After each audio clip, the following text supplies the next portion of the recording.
Hey guys, so I just finished watching Supergirl Season 1, Episode 3, Fight or Flight.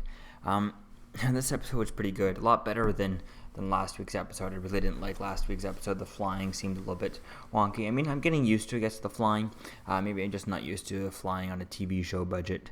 But then again, that's just gotta get used to it, right? So, the one little problem that I have with this so far is, I guess it's just over with the whole tone of the show, the fact that they don't show Superman and stuff. Not that I'm saying that I want to see Superman. I just think it would be a lot better to have, if, I don't know if they could cast, personally, I'd love to have them cast like Tom Welling as Superman. I feel like he'd be perfect as, have him with his small little connection. Even if he just came in and did little things here and there, I mean, all he would have to do is instead of them, doing the chatting on the end of the episode, it could have been just him in front of a green screen, a fake Skype call type thing, where all they do is they record his video and that's it, and is in there. Or to have him just actually in there a little bit more, even as Clark or something like that. I don't know. But it was also cool seeing what's-his-face. I forget the guy's. Will. I think, is it Toyman or whatever? Not Olsen, but the other guy who knows her secret and stuff, finding out that Clark Kent is Superman. That was kind of cool.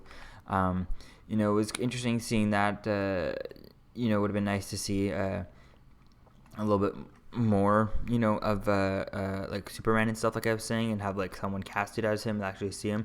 It'd be nice to have Tom Welling, like I said, as him, but even just some actor just to have the scenes in between them, just have those emotional connections and stuff like that. Those scenes like in Flash, we have Barry talking to his father in the prison. We have him talking to Jake Garrick, which is not the same, but kind of like those scenes in the Flash, where they're talking to Henry Allen, have the scenes like that between Supergirl and Superman, but it's definitely interesting to see this guy beating her up and stuff, the Reactron. I find it kind of a little weak that they chose to make the non-Kryptonians the one to be able to take her out and the one to be able to do the most damage to her, which I found very stupid, unless it was with kryptonite. I think it would have been better if that guy would have been like Metallo or something, because I think it would have been a lot better if it was Metallo, because Metallo, if I'm not mistaken, first appeared in actual comic 252 with Supergirl. So I think that would have been cool to see, some sort of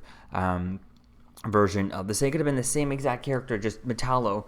Like in Smallville, they made Metallo, instead of it being actual robot, he was just someone who was living with kryptonite fueled him, was his power energy for some sort of Iron Man setup, with his chest and heart and stuff like that. So, or just someone who had, had some sort of beam that he was blasting. Like, let's say he had a big Kryptonian like rock of kryptonite, and he was blasting a beam, and it was going through that, and it was kind of like the kryptonite was like the filter, and now that's what's making it green. And so I think that would have been a lot more interesting. Her first time in introduction to kryptonite, outside of the DEO and stuff, I would have liked to see a little bit more like that instead of just some random nuclear person. I feel like it's nuclear blast should have been fine, shouldn't have hurt her at all. Just because she's inexperienced doesn't mean the weak things hurt her. Like Superman we didn't see much of him, but he just stood there, took it, punched the guy, and then the guy took off. The guy took off right away because he knew he couldn't take Superman, which doesn't make sense. So that means Superman can handle getting punched, can handle the blast where she can't. That doesn't make sense to me, that whole part. That's why I think if her first interaction with kryptonite would have definitely been interesting, because he would have been, has more skills and more practice, avoiding the kryptonite beams and stuff like that, whereas this stuff was kind of a little bit weak and stuff. But other than that, and then there was also, I don't know why Kat was wearing two glasses at one point. I didn't get that part. And I still don't get why they don't see, like, they have photos so close to Supergirl and they still can't tell it's her. She doesn't see her and stuff like that, but she still, like, sees her every single day. I find that BS that she can't recognize Supergirl, even especially with how, they weren't that close really in real life when she was Supergirl and stuff, but still, the photos that they have of her from, like, the first episode and the robbery scene and stuff, those are pretty close-up photos and stuff.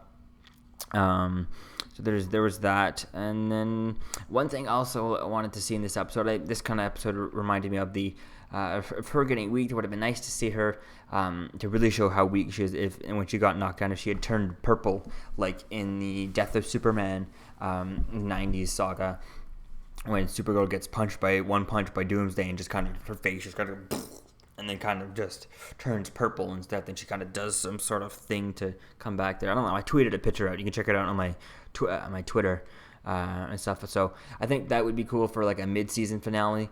Kind of have her get hit so hard she turns purple, and then we have to wait. The mid-season break for her to turn.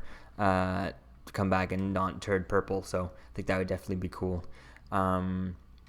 So yeah, let me know what you think, guys, about this episode in the comments below, and I'll see you guys in the next video.